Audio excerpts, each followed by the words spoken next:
রোজকার দিনের দৌড়ঝাঁপ, শহরের কোলাহল আর কাঠফাটা এই গরমে ক্লান্ত হয়ে পড়েছেন? ইচ্ছে করছে নিজের কাছের মানুষকে নিয়ে পাহাড়ে কোথাও বেড়াতে যেতে? চিন্তার কোনো কারণ নেই।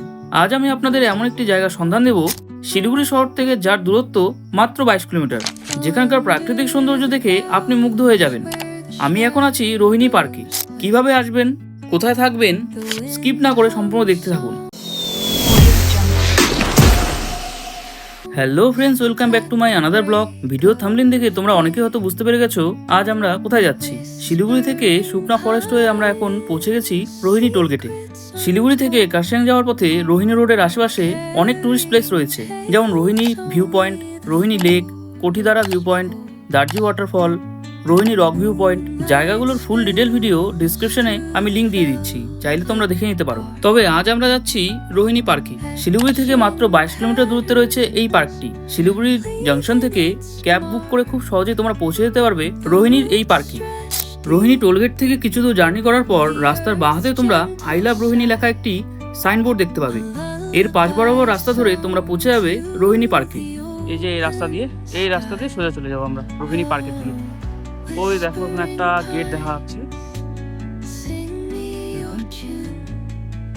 তাহলে চলো যাওয়া যাক।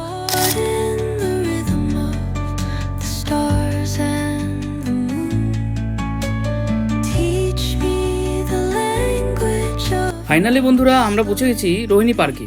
এখানে পার্কিং এরও ব্যবস্থা রয়েছে, কোনো সমস্যা নেই পার্কিং এ। বাইক পার্কিং করতে পারবে তোমরা এখানে এসে ফ্রিতে, কোনো চার্জেস লাগে না। ঠিক আছে, এখানে কোনো চার্জেস লাগে না বাইক পার্ক করতে। সাথে তোমরা এখানে 4 চাকাও নিয়ে আসতে পারবে,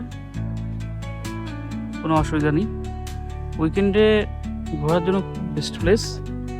সাথে এরকম পাহাড় দেখা যাবে, পাহাড়ের ভিউ পাবে। আর এদিকে তোমার কার্শিয়াং চলে যাবে এই সাইড দিয়ে। রোহিণীর এই পার্কটির একটা ইন্টারেস্টিং ফ্যাক্ট তোমাদের বলে রাখি। রোহিণীর এই ব্রিজটা যেখানে আমাদের বাংলা মুভির শুটিং হয়েছিল, চলো তোমাদেরকে দেখিয়ে দিচ্ছি। রোহিণীর এই পার্কটিতে 2008 সালে একটি বাংলা সিনেমা শুটিং হয়েছিল, যার নাম জন্মদাতা, যার প্রধান চরিত্রে ছিলেন রচনা ব্যানার্জি, যিশু সেনগুপ্ত, রঞ্জিত মল্লিক, তাপস পাল। কি দারুণ ব্যাপার তো! সিনেমাটি খুব ভালো ছিল, আমি অনেকদিন আগে দেখেছিলাম। তোমরা কে কে ব্যাপারটা আগে জানতে কমেন্টে অবশ্যই জানিও, আর না জেনে থাকলে কমেন্টে লেখো ইন্টারেস্টিং। রোহিণী পার্ক পাহাড়ের মাঝে অবস্থিত একটি মনোরম ছোট পার্ক, যেখান থেকে চারপাশের পাহাড়, উপত্যকা এবং চা বাগানের এক অপূর্ব দৃশ্য উপভোগ করা যায়। পশ্চিমবঙ্গের দার্জিলিং জেলার কার্শিয়াংয়ে অবস্থিত একটি চমৎকার পর্যটন কেন্দ্র, যা মনোরম দৃশ্য, সবুজ প্রকৃতি এবং এক শান্ত পরিবেশ উপহার দেয়। আমরা এখন যাব ওপরের যে ব্রিজটি দেখতে পাচ্ছ সেখানে। পাহাড়ের চূড়ায় পৌঁছানোর পর যতই দীর্ঘ হোক না কেন, ওপরের দৃশ্যটা সব কষ্ট ভুলিয়ে দেয়।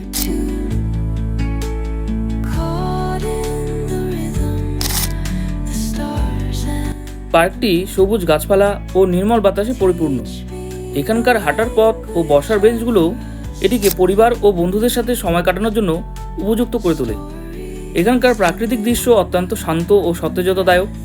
সব মিলিয়ে প্রকৃতি উপভোগ করার জন্য এটি একটি চমৎকার জায়গা।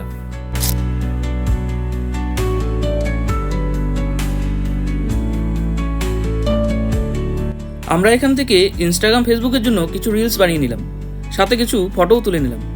তোমরা চাইলে উইকেন্ডে এখানে বেড়াতে আসতেই পারো। আর হ্যাঁ, এখানে এন্ট্রি করার জন্য তোমাদের কোনো টিকিট মূল্য দিতে হবে না। আমরা এখানে এসেছিলাম মে-জুন মাসে, বাংলায় বৈশাখ জ্যৈষ্ঠ মাস। আর এই সময় চারদিকে গাছে অনেক ফুল ফুটে আছে। পাহাড় আর ফুলের এই কম্বিনেশনটা দেখতে কিন্তু দুর্দান্ত লাগছে। চারদিকে উঁচু উঁচু পাহাড়, পাখিদের ডাক, সাথে বইছে শীতল বাতাস, যা আপনার মনের ক্লান্তি নিমেষেই দূর করে দেবে।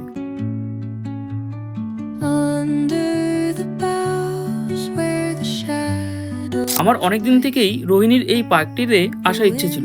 অনেকের ফেসবুক, ইনস্টাগ্রামে এখানকার ফটো আমি দেখেছিলাম। তাছাড়া এখানে ভোলেনাথের একটি মন্দিরও রয়েছে। অনেক বাংলা মুভিতে এই মন্দিরটি আমি দেখেছি। অনেকদিন থেকেই আমার এখানে আসার ইচ্ছে ছিল। এখন আমরা যাব ভোলেনাথের সেই মন্দিরটিতে। তাহলে চলো যাওয়া যাক।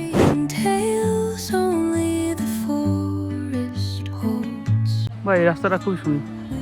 রাস্তার মধ্যে ফুল পড়ে আছে আর খুবই সুন্দর পাহাড়ি একটা রাস্তা। মানে ওই সাইডটাও ঠিক ছিল, কিন্তু রাস্তাটা ওই দিকে অনেকটা নষ্ট হয়ে গেছে। তো এই সাইডটা আসলে প্রকৃতির সাথে একদম মিশে যাবে। তো আমরা এখন যাচ্ছি রোহিণীর যে শিব মন্দিরটা আছে ওখানে যাবো আর কি। অনেকক্ষণ ঘুরলাম আমরা রোহিণী পার্কে। ওই সাইডটা আমরা দেখে আসলাম, পার্কের ওই জায়গাটা। তো তোমরা দেখতে পাচ্ছ কি সুন্দর জায়গাটা। এই দেখো পিছনটা আমার, এই রাস্তা দিয়ে আমরা এখন যাচ্ছি। তো রাস্তাটা একবার দেখো ভিউটা, এটা হচ্ছে রাস্তা। চলো তাহলে যাওয়া যাক। আমি যদিও ভিডিওতে বেশি কিছু বলি না, অ্যাকচুয়ালি অভ্যাস নেই তাই। তো আমার চ্যানেলে ওয়ান ডে নর্থ বেঙ্গলে 1K কমপ্লিট হয়ে গেছে। তো সেই জন্য সবাইকে অসংখ্য ধন্যবাদ, তোমরা যারা যারা আমার চ্যানেলটিকে সাবস্ক্রাইব করেছো। তো তোমাদের আগামী তো আমার ভিডিও দেখো, লাইক কমেন্ট করো। কমেন্ট করলে আমি অ্যাকচুয়ালি বুঝতে পারি যে কে কমেন্ট করেছে, কে ভিডিও দেখেছে।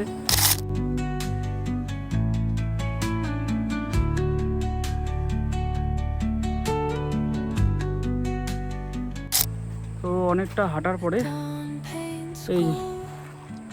এই রাস্তা দিয়ে, এটা দিয়ে আসলাম আমরা রোহিণী পার্ক থেকে। রোহিণী পার্ক থেকে এই রাস্তা দিয়ে আসার পরে তারপরে আমরা এই রাস্তায় এখন যাব। এটা হচ্ছে শিব টেম্পলের রাস্তা।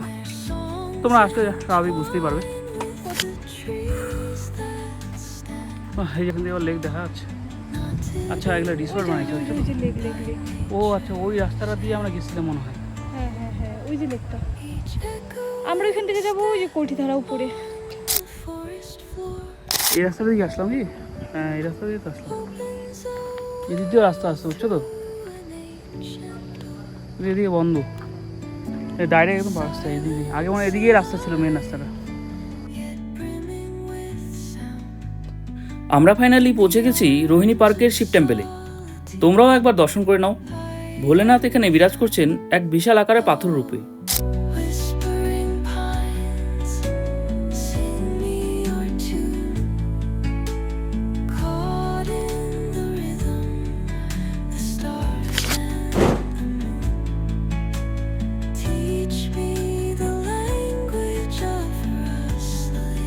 আমরা এখানে কিছু ফটো তুলে রওনা দিলাম আমাদের নেক্সট ডেস্টিনেশন কোঠিধারার উদ্দেশ্যে। কোঠিধারা ভিউ পয়েন্টের ফুল ব্লগ ভিডিওর লিঙ্ক আমি ডিসক্রিপশনে দিয়ে দিচ্ছি, চাইলে তোমরা দেখে নিতে পারো। খুব সুন্দর একটি প্লেস, না দেখলে কিন্তু মিস করবে। তোমরা যারা আমাকে কমেন্ট করছো ভিউ পয়েন্টের আশেপাশে কোনো হোমস্টে আছে কিনা, তাদের জন্য বলছি প্রত্যেকটি ভিউ পয়েন্টের আশেপাশে হোমস্টে রয়েছে, তাই চিন্তার কোনো কারণ নেই। ভিডিওটি যদি তোমাদের ভালো লেগে থাকে বন্ধুরা, তাহলে অবশ্যই একটি লাইক কমেন্ট করে দিও, কারণ তোমাদের একটি লাইক আমাকে ভিডিও বানাতে উৎসাহিত করে। তোমরা যদি আমার ভিডিও প্রথমবার দেখে থাকো তাহলে চ্যানেলটিকে অবশ্যই সাবস্ক্রাইব করে দিও, কারণ আমার এই চ্যানেলে উত্তরবঙ্গের এরকম সুন্দর সুন্দর জায়গার ভিডিও আসতে থাকবে। তাহলে দেখা হচ্ছে নেক্সট ভিডিওতে। টাটা।